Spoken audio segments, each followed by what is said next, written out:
All right, so I've got a John Deere 2210 that was making some noise that sounded like it was coming from these U-joints. So like a lot of people, I went on YouTube and sounded like that was a common problem. So the U-joint that, let's see if I can get that on camera, the U-joint that the videos were suggesting is this Napa UJ410. And the reason for it is that you can see the Zerk fitting down here, so you can actually grease that more easily.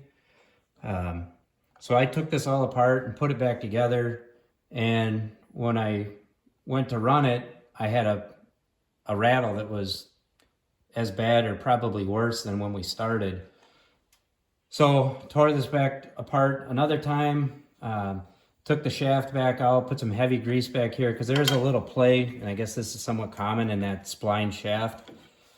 But after a lot of iterations and looking for it, it turns out that this Napa U-joint with that grease fitting actually was hitting on this plate here. So you can see I cut some of that plate out. I used a Sawzall to do it. It's a little tight to get in there. But if you did it before the drive shaft was put back in, you could use a grinder or some other tool. But anyways, now with this relief cut out of here, that U-joint isn't hitting when the shaft deflects.